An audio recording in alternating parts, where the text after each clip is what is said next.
আসসালামু আলাইকুম ভিউয়ার্স। আজকে এই ভিডিওর মাধ্যমে আপনাদের সাথে শেয়ার করব যে একটি আয়তাকার জমি স্কয়ার ফিট বা ক্ষেত্রফল কিভাবে বের করব। তো সম্পূর্ণ জানাবো এই ভিডিওতে, পাশে থাকুন। আমি আব্দুল হাদি, আপনাদের সবাইকে স্বাগত আমার ইউটিউব চ্যানেল ল্যান্ড লজিক। তো যে কোনো আয়তাকার জমি ক্ষেত্রফল বের করার একটি সূত্র আছে। সূত্রটি কি? হাফ ইন্টু দৈর্ঘ্য ইন্টু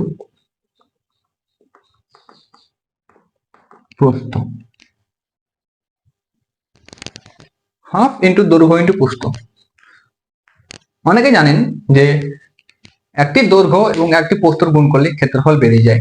তাহলে হাফ কেন বললাম? তাহলে উদাহরণ দিই, তাহলে বুঝতে পারবেন।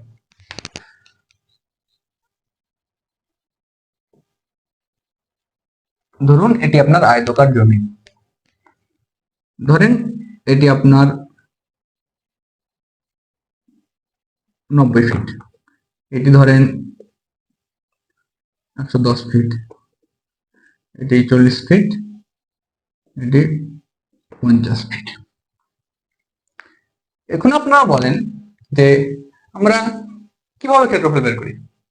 একটি বাহুর দৈর্ঘ্য এবং একটি বাহুর প্রস্থ গুণ করে দিলেই আমাদের ক্ষেত্রফল বেরিয়ে যায়। অনেকে জানে না যে একটি দৈর্ঘ্য যদি কম বেশি হয় তাহলে কোন বাহুটা নেব, বা প্রস্থ যদি কম বেশি হয় তাহলে আমরা কোন বাহুটা নেব। অনেকের ধারণা হাফ মানে হচ্ছে দুটি দৈর্ঘ্যের মধ্যে একটি দৈর্ঘ্য, প্রস্থ দুটি প্রস্থের মধ্যে একটি প্রস্থ।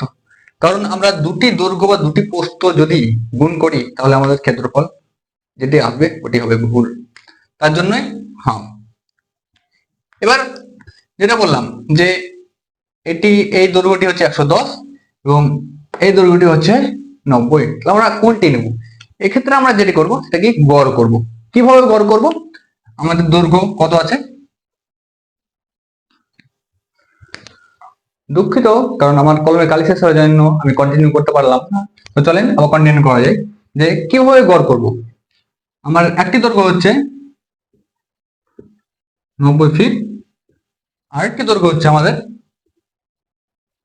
110 ফিট, সমান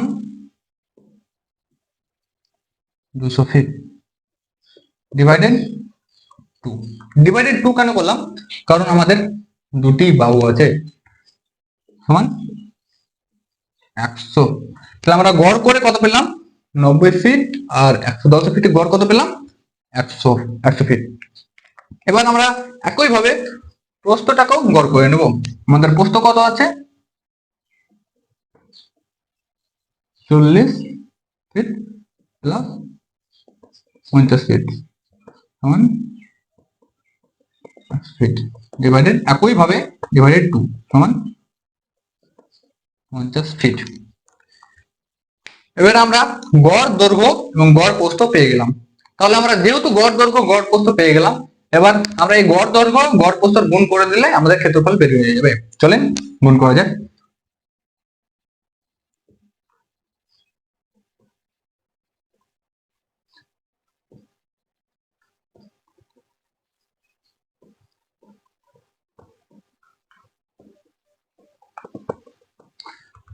আমাদের বেরিয়ে গেল ক্ষেত্রফল। তো আপনারা হয়তো বুঝতে পেরেছেন যে আমরা হাফ কেন বললাম। আমাদের যদি দুটোই বাহু এক থাকতো তাহলে আমরা দৈর্ঘ্য যে কোনো একটা নিতাম এবং প্রস্থ যে কোনো একটি নিতাম, দিয়ে আমরা গুণ করে দিলে আমাদের ক্ষেত্রফল বেরিয়ে যেত। যেহেতু আমাদের কম বেশি আছে তার জন্য আমরা গড় করব। গড় করার পর গড় দৈর্ঘ্য গড় প্রস্থর আমরা গুণ করব, তাহলে আমরা পেয়ে যাবো ক্ষেত্রফল। এর আরেকটি নিয়ম আছে, সেটি অন্য ভিডিওতে আপনাদের সাথে আলোচনা করব। আর অনেকে বলে যে আমার জমি যদি এরকম হয় বা বলে চাপা হয়, তখন আমরা কি একইভাবে মেজারমেন্ট করতে পারবো? একইভাবে গড় দৈর্ঘ্য গড় প্রস্থ করে মেজারমেন্ট করতে পারবো? তখন আমাদের মিডিলে মিডিলে আরো অনেক নিতে হবে, আরো অনেকগুলি মাপ নিতে হবে। তো আপনারা যদি চান তাহলে আমি পরবর্তী ভিডিওতে সেটি নিয়ে আলোচনা করব। তো আজকের ভিডিও এই পর্যন্ত। ভালো লাগলে লাইক শেয়ার এবং কমেন্টে জানাবেন আপনাদের প্রশ্ন। আর জমি রিলেটেড আরো ভিডিও পেতে আমার YouTube channel learn logic subscribe করে পাশে থাকুন। ধন্যবাদ।